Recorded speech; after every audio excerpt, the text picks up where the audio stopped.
What's going on, Surfer Squad? Today I'm going to be going over a few little things that could help you in combat. So, combat tips as such. If that sounds like something you'd be interested in, then stay tuned. That's coming up next. Pew, pew, pew, pew, pew. Pew, pew, pew, pew. Whee. Welcome back, all you guys and girls. So yeah, one of the main parts of Wasteland is actually the combat. And having a good thought out combat system, or having a kind of do what you want and chuck everything out and kind of move and do what you want and then die, could mean a difference between ending it in one turn or ending it in 7 turns. It really can make a big difference what you've got in your kit, how you're using it, and basically how your team setup is. So today I'm going to go over a few little things that I tend to use and a few ideas for early game and later game to hopefully help you in your Wasteland journey.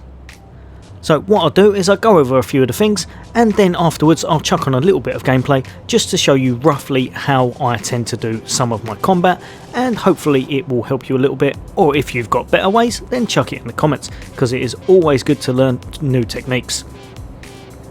Right, so to kick it off, if you come over here, one of the things you're going to want is a leader. And the reason you want a leader is basically for this move just here. I don't worry too much about anything else. You can get demoralised, that can help. But this right here is literally God mode for your leader. That gives every single person around you who's within the actual, I'm going to say radius or aura effect, basically gives them 2 extra AP. And as you know, AP is kind of king in this game. If you've got low AP, you are gonna suck. So you'll want as much AP on all of your characters as you possibly can most times. Now, don't worry about how I've got this person set up. What you would want to do with your character that you're going to be using as the leader is try to get them as high up on the charisma chain as possible, just so the leadership range is higher. That is probably what's best for your leader.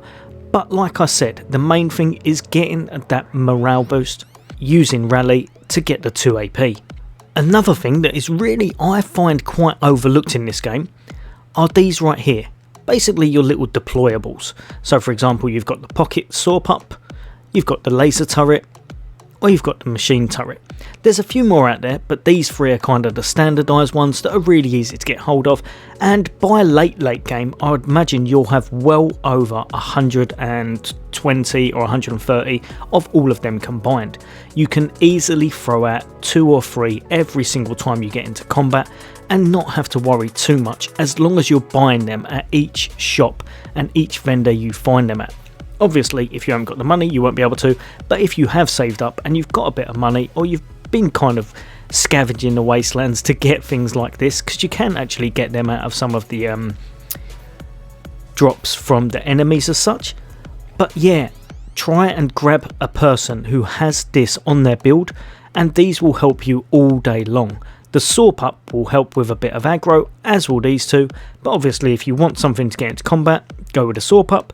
If you want to be doing a little bit more damage from range, go with these 2 right here. This one will be your early game, and this one will be your later game. Now, you'll have to forgive me as I don't have the correct setup on this character, so he will not do as much damage when you actually see it at the very end when I put it on the footage, but believe me, the way forward is having 1 explosive guy in your team, or at least 1 explosive guy in your team. Preferably, probably 2. But 1 you will definitely want to have a javelin and probably a nuka-zuka. Now the reason you'll want the nuka-zuka will be if anything ever gets close enough to you, you'll have put the mortar down by using the mortar move that does not consume ammo. So that move's just here, mortar blast, and like I said, it doesn't consume ammo whatsoever. You can use your nukes as much as you want, but only with this move. So that works out really effective for absolutely decimating any enemies. If you've got really tough enemies on the board, say for example you're on Supreme Jerk or something along those lines and they've got all of the added health, this move comes in ridiculously handy later on. One of the reasons why I said a javelin though is because you're also going to want them to be your guy or girl that initiates. You can use a sniper, that is also really good. But with a javelin, if you have got a lot invested into sneaky stuff so that you get the 200% extra damage with the lights out perk, then the javelin missile will almost definitely one-shot everything. If it doesn't, they're going to have so much minimal health, it is unbelievable. And obviously you'll be doing extra area effect with the perks, and you'll be doing a lot of damage to a lot of people without them being able to move, because you'll be the person who is starting the actual combat off. What I find works well is have at least one melee character in your team. A tanky melee character who can get into a bit of combat, hack off their health or pick up the kills. But because they're wearing nice armour, they're going to resist a lot of the damage, and they're just not going to fall over as easily as some of your other characters. So a really good one to have is this set just over here, the Exoskeleton set. Chuck this on your melee character that you want to go into the combat, knock off a lot of their health, and if you can, try and put on something like the chainsaw sword, because then you'll be doing the bleed damage to them at the same time. Now, I haven't done it in this actual setup, but if you can, on a secondary character, say for example one of the pre-made characters existing in the game, probably give them a nice set of armour like the Vatichin or something really tanky so that they again can take some beats. But you would want at least one character that you know is not going to fall over real easy, just so you can send him at a little bit further than some of the others and can take a bit of aggro. Now, I cannot stress this enough, but in my eyes, this one right here, nigh on 9 out of 10 times will need to be maxed out. Coordination gives you all of the AP.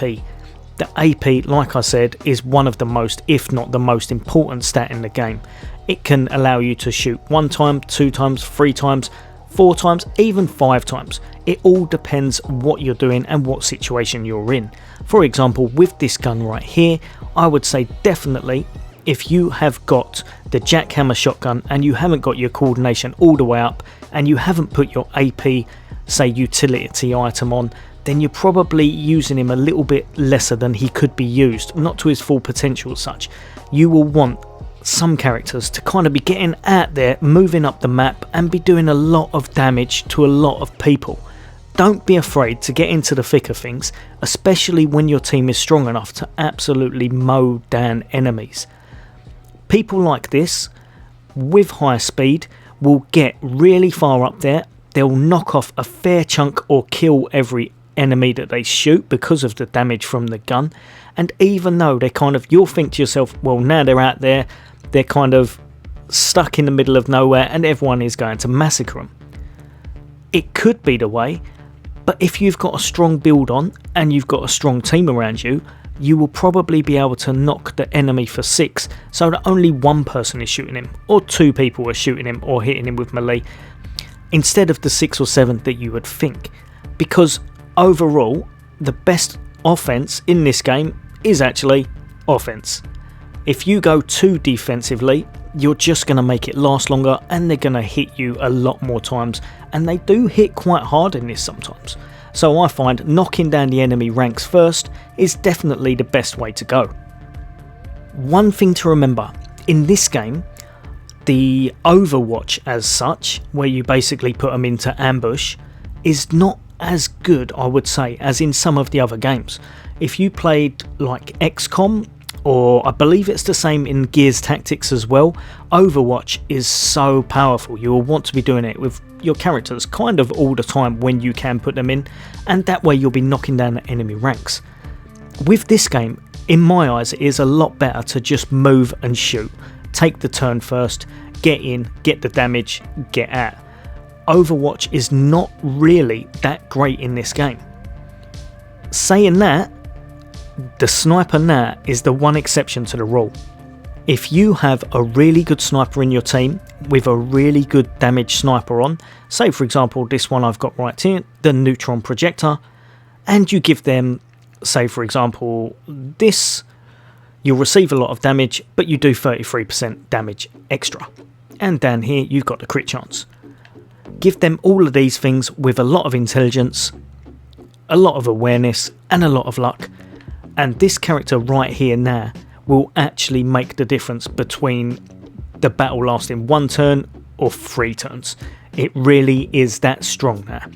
You will want to basically make sure you keep enough AP so that you can put them into ambush, and then they will do a chain ambush, which is this one just over here. So as you can see, you need sniper rifles 10. This, I would say, is absolutely god mode at the moment. It really is ridiculously powerful.